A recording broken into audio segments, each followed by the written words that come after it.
하나님 앞에 이렇게 박수치고 또 그런 마음으로 우리가 하나님이 안 보여도 하나님 지금 내가 이렇게 박수치고 이렇게 하는 것을 기뻐하신다 하는 그러잖아요. 주님, 우리 어린아이가 이렇게 제가 우리 애들 보면서 많이 느끼는 거예요. 저 박수하고 이러면 막 기뻐하고 막 박수치는 우리가 행복해하고 그런 것처럼 예수님, 하나님도 우리가 이 땅에서 전심으로 하면 우리 하나님 기뻐하실 줄로 압니다. 우리 같이 박수로 하나님께 영광.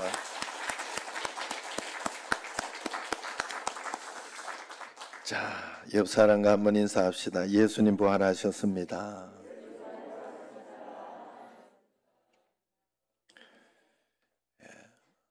어떤 분이 여든이 다 된 나이에도 다 된 나이에 아내를 잃었습니다. 그래서 인생을 살 만큼 살다가 잃었건만은 그래도 1년 가는 게 얼마나 힘들어요, 사실. 그래서 또 같이 잘 살던 분들은 더 이렇게 마음이 아프지요. 그래서 눈을 뜨나 감으나 아내 생각뿐입니다. 고독감에 매일같이 눈시울 적시다. 일기장에 이렇게 썼다고 해요. 오늘 아침도 6시가 되었다. 행여 그 사람이 새벽 기도 갔다가 돌아오지는 않았나. 대문 있는 데를 기웃거려 본다. 저녁이 되어 어두워지면 하루 종일 신방하고 또 권사님 좀 됐는가 봐요. 지금쯤 돌아오지나 않나 하고 내 마음은 독리골목을 헤매게 된다. 손주를 부르는 내 목소리에는 그 사람의 목소리가 섞여 있고 그 사람이 읽던 붉은 줄친 성경을 보면 안경 낀 흰머리 그 모습이 떠오른다. 아낙네들이 우중우중 서 있으면 행여 그 속에 서 있지는 않나 다시 한번 두러번거리게 된다. 오 주여, 제가 죽는 날 꼭 하늘나라에 가서 그 사람을 만나볼 수 있겠지요. 이렇게 적었다고 해요. 그리고 밑에다가 추사 김정희 씨가 아내를 잃고 쓴 한시가 있거든요. 그걸 적어놨다 그래요. 김정희 씨가 쓴 그 한시에는 저 세상에 가서는 당신과 나의 처지가 서로 뒤바뀌어져서 나는 먼저 죽고 당신은 천리밖에 혼자 외로이 살아 이 내 가슴 아픈 마음을 당신으로 하여금 맛보게 해보고 싶소. 그렇게 적어놨다 그래요. 사랑하는 이의 죽음이 얼마나 아프게 느껴지고 이별이 얼마나 서글프고 그리웠으면 이런 글을 썼을까요? 있을 때 잘하시기 바랍니다. 예. 있을 때 잘하라는 소리도 못 듣는 남편은 빨리 전도해 오시기 바랍니다. 예. 그래서 어쨌든 인간은 이 죽음의 문제를 절대 해결하지 못합니다. 수많은 종교들이 있지만 죽음의 문제를 해결한 종교는 없어요. 사망아, 너를 이기는 것이 무엇이냐? 사망을 이긴 인간은 없습니다. 종교 창시자들도 많은 업적을 남기고 그렇게 죽었습니다마는 결국 그들도 사망을 이기지 못하고 무덤 속에 갇히고 말았지요. 공자는 73세에 죽어서 중국 청평양에 무덤을 남겼고 석가모니는 80세에 죽어서 참수 서당에 무덤을 남겼고 또 이슬람교의 마호멧은 63세에 죽어서 아라비아 메카에 우웅대한 무덤을 남겼습니다. 누군가 기독교를 무너뜨리고 싶은 사람이 있다면 예수님이 묻힌 그 무덤을 찾아내어서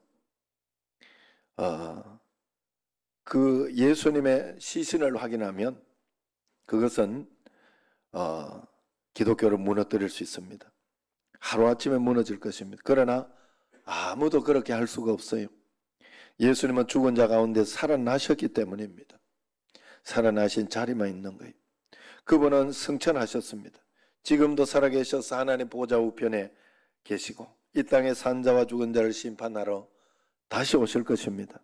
그분은 성령으로 우리 가운데 임재하여 오셔 계신다 하는 것이죠. 성경은 예수님의 부활에 관해서 400번 이상 반복적으로 기록하고 있습니다. 그런데 그 어디에도 논쟁의 주제로 삼은 적은 없습니다. 학문적인 토론의 대상이 된 적도 없어요. 설명한 적도 없어요. 예수님 부활하실 것이다 하고 예언했고 예수님은 부활하셨다 하고 증명했습니다. 선포했습니다. 어떤 사람도 어떤 종교도 흉내낼 수 없는 사실이 있다고 하면 바로 예수님이 부활하셨습니다 하는 사실입니다. 기독교를 흉내내 보려고 많은 시도들이 있습니다. 불교 사찰들도 산에 있지 않고 밑으로 많이 내려왔어요. 그리고 우리가 찬송을 부르니까 저들은 연불 대신 찬불가를 만들어 노래하고 있어요. 성경학교 하니까 저들도 아이들 모아놓고 불경학교를 합니다. 주일마다 예배를 드리니까 저들도 주일마다, 주일이 별 의미가 없잖아요 그들은. 그런데 주일마다 예불 집회를 하고 있어요. 신방을 하고 구역 조직까지 만들어 놓은 사찰도 있다고 그래요. 이런 것 다 흉내낼 수 있어요. 그러나 흉내낼 수 없는 분명한 사실이 있는데 그것은 바로 석가모니는 천지를 창조하지 않았고 그는 부활하지 않았다는 것입니다. 무덤을 가지고 있을 뿐입니다. 그러나 예수님은 부활하셨습니다. 이 부활절이야말로 우리 기독교만이 가질 수 있는 축제요, 기독교만이 가질 수 있는 사실 아니겠습니까? 때문에 이 부활주일은 기독교 여러 축제 가운데 최고의 축제일 수밖에 없습니다. 천지창조가 없는 종교가 영생을 말할 수 없고 부활이 없는 종교가 구원을 말할 수 없는 것입니다. 그래서 어느 시대든지 부활주일이 형식적으로 그냥 종교적으로 지나가는 시대는 굉장히 타락한 시대였어요. 그러나 그리스도인들이 부활을 자신의 부활로 받아들이고 믿음으로 예수님의 부활을 주님의 부활의 주님으로 인정하며 주님과 함께 동행하는 삶을 사는 그런 시대는 부흥의 시대가 되었습니다. 오늘 19절 말씀을 보면 이렇게 시작을 하면 19절을 한번 보세요. 이날 곧 안식 후 첫날 저녁 때에 이렇게 시작합니다. 이때는 예수님께서 부활하신 저녁 첫날을 이야기합니다. 이른 새벽에 이미 여인들은 부활하신 예수님을 만났습니다. 그래서 부활하신 예수님을 만난 그 순간부터 이 여인들의 삶이 달라졌어요. 빨리 가서 이 소식을 전하라 하는 그 이야기를 듣고 이 골목 저 골목 이 마을 저 마을 뛰어다니며 미친 듯이 예수님 부활하셨습니다. 예수님 부활하셨습니다. 알리고 다녔습니다. 그런데 이 엄청난 때 제자들은 무엇을 하고 있습니까? 그 계속되는 말씀을 이렇게 보면 저녁 때에 다음에 보면 제자들이 유대인들을 두려워하여 모인 곳의 문들을 닫았더니 이야기를 합니다. 유대인들이 두려워서 문을 닫고 숨었다는 뜻이에요. 예수님 못 박아 죽인 유대인들이 로마 정부와 함께 예수님의 제자들도 찾고 있다. 지금 그들을 죽일 것이다. 막 이런 소문이 들었거든요. 그렇지 않았는데. 그래서 문들을 닫았다. 그래. 문들, 여기에서 문을 닫았다도 아니고 문들을 닫았다. 이 두 겹, 세 겹 잠그고 숨고 숨었다 하는 거죠. 안쪽으로. 이중, 삼중 겹겹이 잠갔다는 뜻입니다. 그렇게 벌벌 떨고 있었습니다. 신앙인이요 제자라 할지라도 부활을 경험하지 못하고 성령님 경험하지 못하면 이렇게 될 수 있습니다. 예수님을 믿는다 할지라도 이렇게 살 수 있어요. 믿음의 삶, 평강의 삶, 기쁨의 삶을 살지 못하고 늘 두려워하며 걱정하면서 기도하지도 못하고 그렇게 살아갈 수가 있습니다. 걸어 잠근 것은 다락방 문만이 아니었지요. 제자들은 마음의 문을 걸어 잠그고 있었기 때문에 마음의 세빗장을 걸어 잠그고 앉아 있으니 예수님을 만날 수가 없습니다. 말씀이 생각났겠습니까? 아니면 오직 두려움에 떨고 있었습니다. 바로 이때 예수님께서 찾아오셨어요. 문을 두드린 것도 아닙니다. 제자들 가운데 열어준 것도 아니었어요. 문을 부수고 들어온 것도 아니었어요. 그런데 제자들 가운데 우뚝 서 계시죠.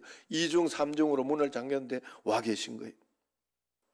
장차 우리가 부활했을 때 어떤 몸이 될 것인가, 어떤 모양으로 우리가 부활의 삶을 살 것인가를 보여주는 그런 내용입니다. 시공간을 초월하고 그리고 벽이나 어떤 이런 것들이 문제가 되지 않는 그런 몸이 되겠죠. 부활의 몸은. 그렇게 쓱 들어오신 주님이, 그렇게 쓱 들어오신 분이 주님처럼 보이니까 얼마나 더 놀랐겠어요. 돌아가신 분이 어떻게 살아오겠나. 이렇게 하나님, 예수님 말씀을 다시 기억하고 그 말씀으로 돌아가기만 해도 예수님께서 언제 오실까를 기다릴 텐데, 우리가 이 땅을 살아가면서 예수님 말씀에 하나님께서 우리가 기도하고 믿음으로 나아가면 하나님은 가장 좋은 것으로 역사해 주신다 하면 언제나 믿음으로 고난 가운데에서도 이 고난은 이겨내고 하나님은 분명히 이기게 해주신다는 것을 소망으로 기다릴 텐데, 말씀을 듣고 말씀을 믿고 있다면 그럴 텐데, 그 믿음, 하나님 앞에 그 믿음을 생각하지 않으니 마음속에 예수님이 없으니 늘 불안하고 걱정되고 놀랄 수밖에 없습니다. 깜짝 놀란 거죠. 그래서 이 말씀이 누가복음에 가보면 24장 37절에 보면 그들이 놀라고 무서워하여 그 보는 것을 영으로 생각하는지라.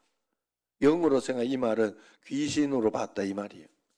귀신이 왔나 보다. 그렇게 생각을 했습니다. 그때 제자들을 향해서 그 다음 내용을 보면 19절 다음 내용을 보면 뭐라 합니까? 예수께서 같이 한번, 예수께서 오사 가운데 서서 이르시되 너희에게 평강이 있을지어다. 아멘. 할렐루야.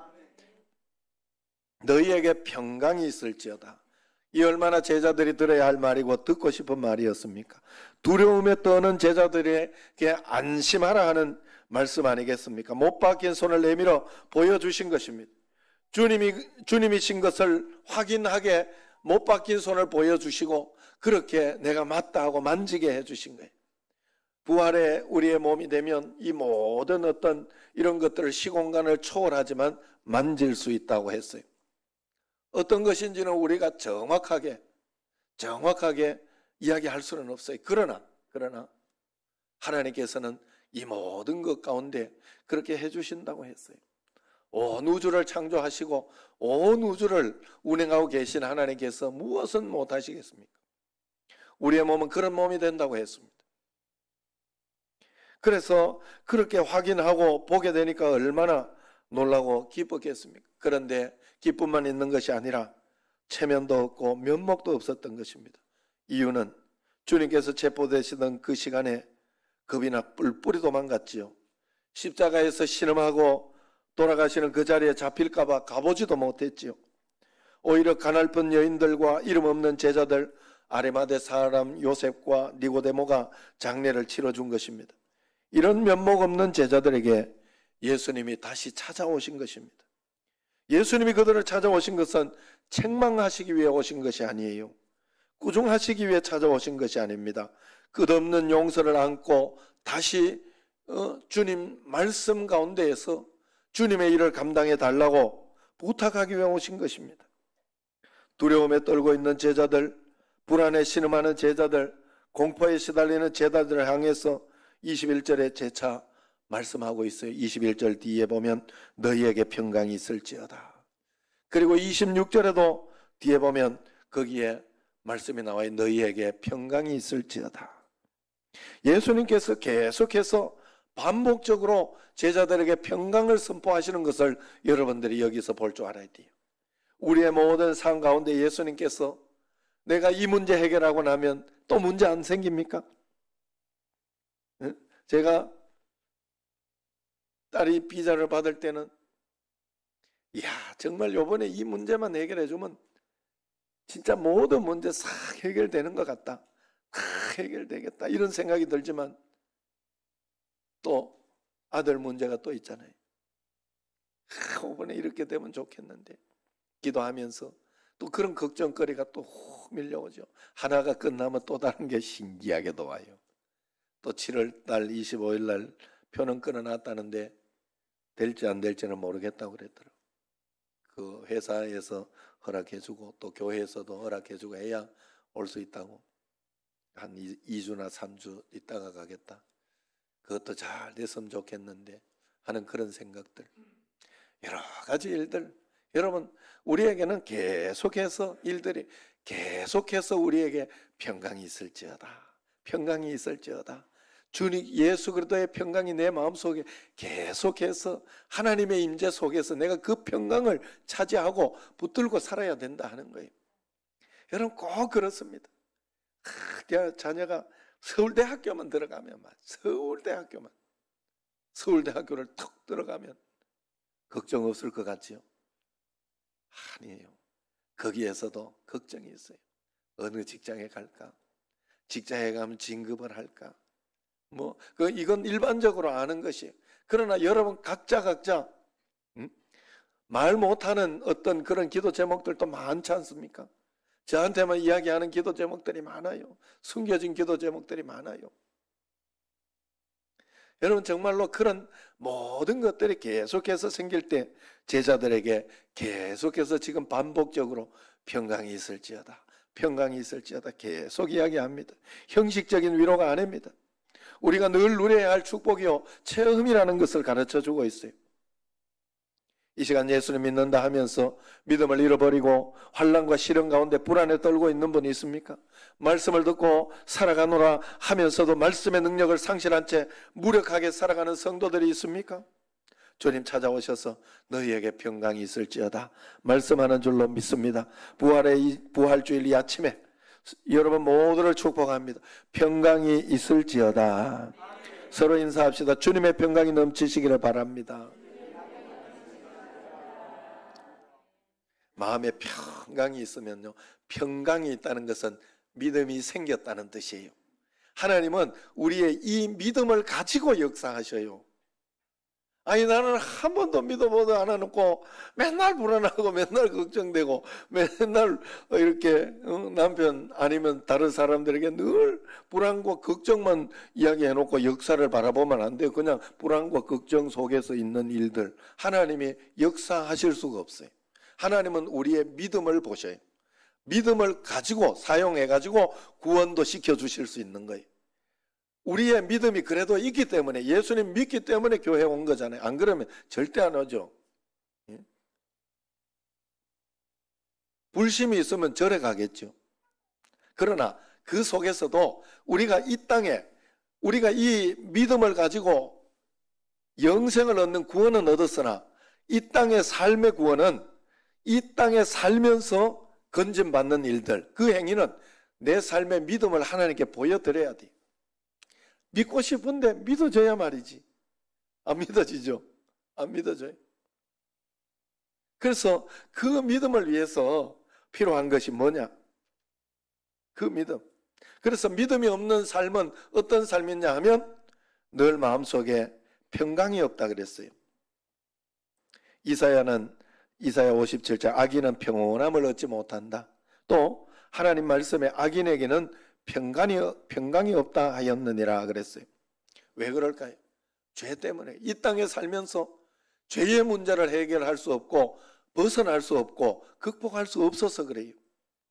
그래서 우리는 하나님 앞에 늘 회개하며 주의 말씀 가운데 순종하며 따라가며 여기에 가는 거예요. 그래서 교회에서 이렇게 하는 것을 여러분들이 잘 순종하며 따라와야 돼요. 그게 여러분들이 하나님 앞에 바른 믿음, 바른 자, 그래서 순종이 바른 믿음을 만드는 거예요. 여러분들 다 바른 믿음만 가지고 있는 거 아니에요.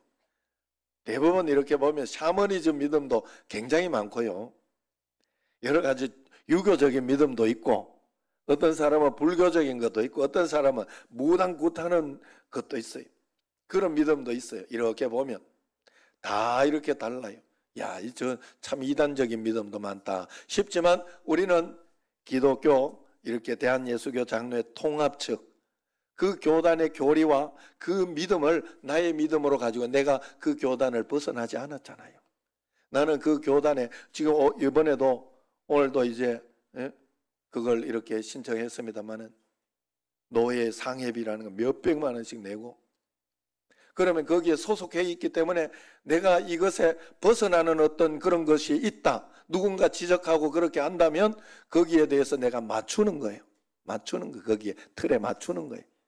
그러니까 나는 그 믿음과 신앙, 저도 이렇게 예배를 드리고 말씀을 전하고 이럴 때 순복음적이고 이런 것이 많아요, 저도. 예? 그 거룩한 어떤 그 깔뱅의 어떤 그런 요소만 있는 게 아니라고요. 그러나 나는 장로교 통합에 소속이 되어 있고 거기에 순종하며 따라가고 있단 말이에요. 그래서 우리에게는 그 믿음이 있는 거예요. 여러분들도 여러 가지 믿음은 온전하지는 못하나 여러분들이 교회에서 해피데이 전도 시스템도 하고 여러 가지 할 때 그것을 다 하지 못해도 최선을 다해서 순종하고 따라오려고 할 때 여러분들의 믿음들이나 이런 것들이 하나가 되어지는 거예요. 그래서 여러분들이 잘못되어 가거나 그렇게 하면 분명히 이야기해 주겠죠. 그렇게 믿는 건 아닙니다. 그렇게 하시면 안 됩니다. 라고 이야기할 때 그것을 따라서 순종하는 것이 맞는 거예요. 내가 생각하는 대로 그렇게 믿으면 안 되죠. 어떤 분이 옛날에 그렇게 이야기했다고 했잖아요. 기도를 했더니 하나님께서 말씀하셨다고 그러면서 2달 동안 교회를 쉬라 그랬다 이러면서요.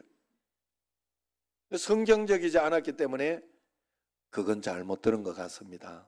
그리고 그 들은 말씀도 만약에 담임 목사가 그렇게 하지 마라 하면 안 하는 게 좋다고 이러면서 이렇게 권유를 해드렸죠. 그때 말을 안 들으신 것 같더라고. 자기 생각대로 하신 것 같더라고. 그러면 그게 신앙이 벗어나는 거예요. 벗어나는 신앙이 되는 거예요. 그러니까 여러분 우리가 하나님 앞에서 그래서 말씀과 악인은 평온함을 얻지 못한다 그래. 평강해지고 싶다 하는 마음, 내가 믿고 싶다 하는데 안 믿어지는 거예요. 어떻게 믿을 수 있습니까? 하나님 앞에. 그래서 우리의 그 믿음은 말씀과 기도, 예배 이것을 통해 가지고 그리고 늘 하나님 앞에서 한꺼번에 크는 건 없어요. 한꺼번에 막 이렇게 이만큼 잘하는 건 없어요. 어린아이부터 유치원부터 시간은 걸리지만 그러나 어느 날 돌아서서 이렇게 보면 우리도 아기 낳았는데 벌써 3년째 가고 있지 않습니까? 3년째. 벌써 그렇게 됐어요. 걷고 있지 않습니까? 언제 걷나 저거 어떻게 저놈은 돌 됐는데도 안 걷나 이렇게 그렇게 했지만은 잘 걷고 있지 않습니까? 그래서 시간이 지나야 돼요. 시간이. 예수님 우리 믿음과 그것도 마찬가지예요. 그냥 그저 왔다 갔다가만 하면 우리가 이 땅에서 구원의 역사는 잘 보지 못해요. 믿음으로 하나님 앞에 사는 방법, 믿음으로 순종하고 믿음으로 따라가는 것을 한 번, 두 번 하면서 성장하고 여러분들이 쑥쑥 자라는 거예요. 꼭 그것을 해야 됩니다, 여러분. 하나님 앞에서 그러한 믿음으로 꼭 살아내야 할 줄로 믿습니다. 그래서 어떻게 하면 그러면 평강을 가질 수 있느냐? 22절 말씀을 같이 한번 읽어보겠습니다. 22절 이 말씀을 하시고 그들을 향하사 숨을 내쉬며 이르시되 성령을 받으라. 오늘 본문은 평강과 성령을 연결하고 있습니다. 성령은 연약한 자를 강하게 만들어주고 슬픈 자를 기쁘게 만들어줍니다. 냉혈한 을 뜨겁게 만들어주고 무식한 사람에게 지혜를 나누어 줍니다. 교만한 사람을 겸손하게 해주고 두려움에 떨던 자들에게 평강을 허락해 주시는 겁니다. 비겁하게 도망하는 자들에게 다시 불러 영광스러운 천국의 사도로 삼아주시고 순교자로 만들어주는 거예요. 성령이 오시면 일어나는 일입니다. 예수님의 십자가 앞에서 뿔뿔이 흩어졌던 제자들이, 배신하고 돌아섰던 제자들이 자신의 생명을 초계와 같이 버릴 수 있었던 힘이 뭡니까? 성령을 받아 성령 충만했던 것입니다. 성령님이 오셔서 그들과 동행하는 삶을 살았기에 그들은 용기를 가질, 주님이 나와 함께 계신다 할 때, 그것이 믿어질 때 용기가 납니다. 아무리 나락으로 떨어지고 아무리 실패하고 있어도 주님은 이 문제를 보고 계시고 이 문제를 들어서 주실 것이다. 나는 주님과 함께 있다. 주님이 이 문제 허락하지 않으면 나는 과감히 버릴 것이다 하는 그런 믿음이 딱 생기면 그때부터 용기가 나기 시작하고 그때부터 마음이 평안해지기 시작해요. 걱정이 되지 않습니다. 걱정이 되지 않아요. 성령이 함께 하시는 거예요. 초대교회 역사에 의하면 베드로는 로마에서 전도하다가 십자가에서 거꾸로 못 박혀 순교했다고 해요. 안드레는 헬라에 가서 전도하다가 아가야 성에서 X형의 십자가에 못 박혀 온몸이 뒤틀린 채 순교했다고 합니다. 야고보는 예루살렘에서 헤롯의 칼에 목베임을 당해 죽었고, 요한은 에베소에 가서 전도하다가 체포되어 끓는 가마에 던져졌으나 죽지 않아가지고 밤모섬에 유배를 당했다고 합니다. 다른 제자들도 예외 없이 칼에 맞고 칼에 죽고 돌에 맞아 죽어 불에 타 죽는 순교자가 돼. 첫 12제자들은 하나님 앞에 그렇게 쓰임을, 담대하게 쓰임을, 처음에는 다 도망갔어요. 이것은 굉장히 중요한 일이에요.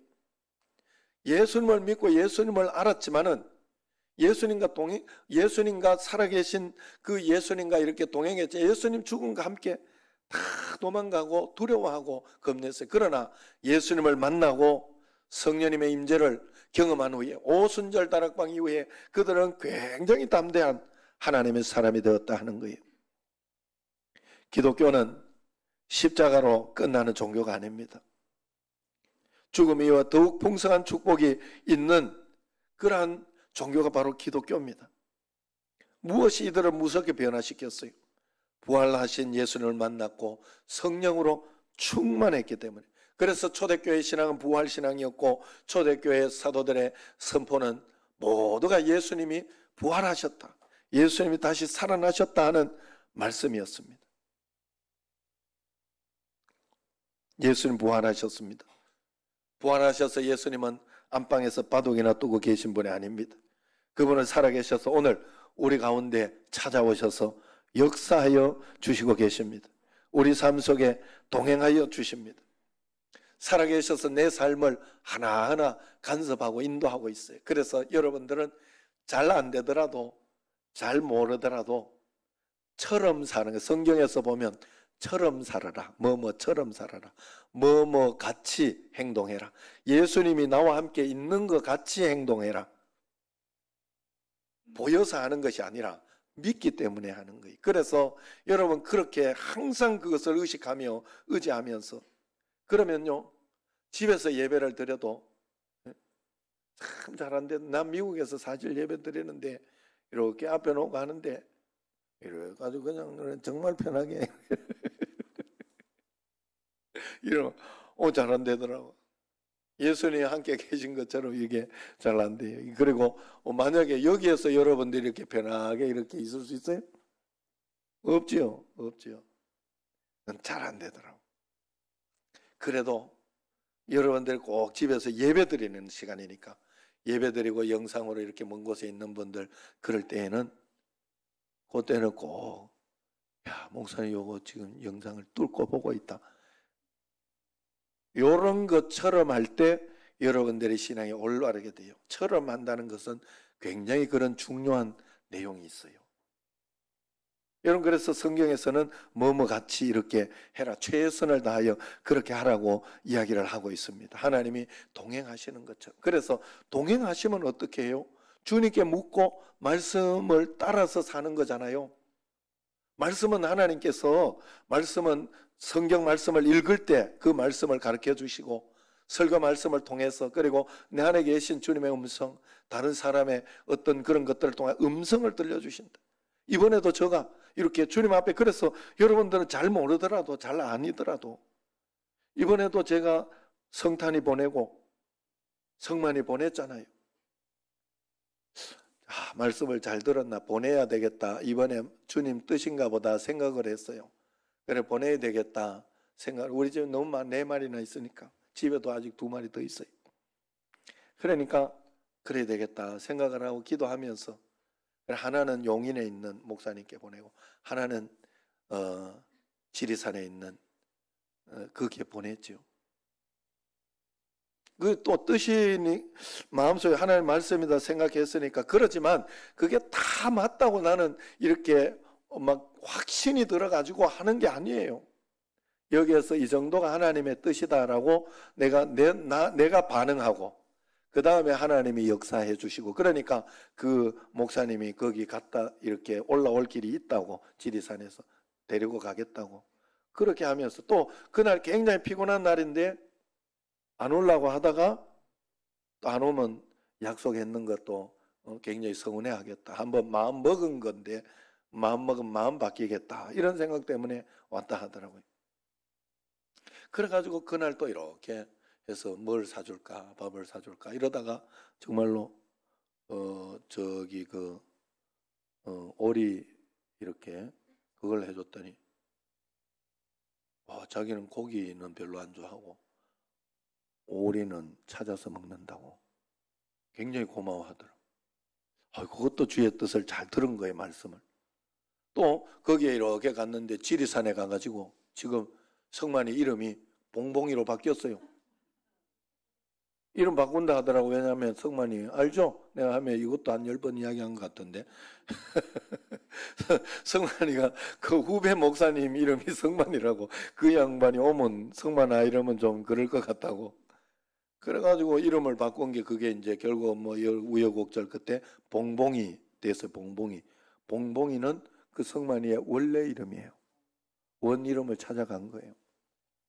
그래가지고 거기에서 30만 평이 되는 그런 지리산에서 뛰놀고 있습니다. 지금 아침마다 데리고 가서 저걸 해줘. 나는 여기에 있으면요 아침 저녁으로 위에 있으면서 아침 저녁에 밥 주러 가는 것밖에 없어요. 거기 가서 밥 주러 가서 놀아주도 못해 그냥 밥만 주고 와요. 너무 얼마나 미안해요. 사실 너도 참 불쌍하다. 밥은 잘 먹고 있지만은 사랑은 받고 있지만 이렇게 여기 하늘만 쳐다보고 있다가 보면 얼마나 힘들겠냐 하는 그런 생각이 들더라고. 굉장히 사랑을. 그 교회에 또 이렇게 매놓으니까 이렇게 아이들이 와서 지나가고 이러면서 막 그걸 사진을 찍어서 보내주더라고. 굉장히 사랑받고 있으니까 고마웠어요. 우리 또 그러면 성탄은 어떤가? 이건 잘 보냈는가? 하는 그런 마음. 이 주의 말씀이 맞는가 하는 생각이 들잖아요. 그랬더니 성탄이도 거기 용인에 있는 그 학교에 이렇게 보냈는데 거기에 토끼들이 좀 있습니다. 그래서 그 토끼들하고 같이 놀고 이러면 좋지 않을까 해서 보냈는데 어이구 그 토끼는 미국 토끼인가 이만하더라고. 토끼도 굉장히 크대요. 그래가지고 거기에 감히 이렇게 같이 못 놓고 이렇게 하는데 이제 좀 적은 새끼들이 이제 금방 나왔더라고요. 새끼들하고 좀 놀게 해주라고. 금방 크니까. 그래 이제 이야기를 해주고 했는데 못 들어요. 그래서 비가 올 때 그때 비가 올 때 좀 단돌이 해놨는가? 토끼 어떻게 괜찮은가? 이러면서 이렇게 이야기를 했더니 아무 걱정하지 마소. 내가 다 깨끗하게 잘 해놨다고 이러더라고. 그러면서 그 다음에 그걸 그러고 난 뒤에 어떻게 했는가 가만 봤더니 그 교회다가 가져다 놨어요. 그 용인에 있는 그 지구촌 교회 거기는 그 목사님 교회는요 5층에 이렇게 교회가 있고 그렇게 했는데 5층 전체를 쓰기 때문에 커요. 그래가지고 교회 뒤에는 이렇게 유리로 돼 있어요. 그리고 그 뒤에는 정원이에요. 그래서 마치고 나서 정원 가기도 하지만 예배를 드릴 때 문을 싹 이렇게 커튼을 열면 거기에 유리로 돼 있는 정원이 이뻐요. 굉장히 이쁜 정원이 소나무도 있고 여러 가지 나무들이 있고 이렇게 있는 그 정원이 쫙 펼쳐지니까 보기 좋잖아요. 예배 드릴 때 이렇게 어디 이렇게 소풍 온 것처럼 그런 어떤 느낌을 갖게 하려고 그렇게 만들어 놓은 그것이 커요. 굉장히. 거기 갖다 놨다. 3마리 갖다 놓은 중에 1마리. 이야, 여기서는 있어봐야 뭐 아파트 2채 3채 있으면 뭐예요? 예? 있어봐야 넓은데 간 게 우리 제 화장실 아닙니까? 목욕실 화장실. 큰 넓은 데서 그리고 막 그런 데 가면요 이런 거 나뭇잎 이런 거 막 끌고 먹거든요. 그런 것도 끌고 먹고 또 밥 주는 것도 먹고 아주 그냥 잘 살고 있더라. 주의 뜻을 잘 들었구나 내가. 100%는 아니어서 이게 말씀인 것 같다 하고 말씀을 듣고 순종하고 따라갔더니 하나님께서 결과적으로 보여주시는 거예요. 잘 들었다. 잘 순종했다. 그러면서 한 걸음 가는. 온유 같은 경우에도 그런 경우 아니겠어요? 그래서 온유가 이어와서 이렇게 또 참 신기하게도 애기 낳으러 딱 반주하러 가서 내가 그래서 온유한테 물어봤어요 처음에. 너 반주하냐 혹시? 이렇게 했더니 저 정도 잘할 줄 몰랐어요. 저 정도 해낼 줄 몰랐어요. 그래, 그게 내가 온유를 여기에 장학관으로 이렇게 불러온 게 하나님의 뜻이 맞는가 안 맞는가를 내가 그것으로 조금 물어본 거예요. 사실은 아니어도 어쩔 수는 없다라고 생각은 했지만, 그래도 하나님의 뜻이 맞다면 피아노를 좀 치지 않을까, 왜냐하면 그게 좀 필요한 게 있으니까, 이런 느낌이 있었어요. 하나님께서 너 말씀 잘 들었다 하는 그런 느낌이 있습니다. 여러분, 우리는 주님과 함께 동행하며 사는 거예요.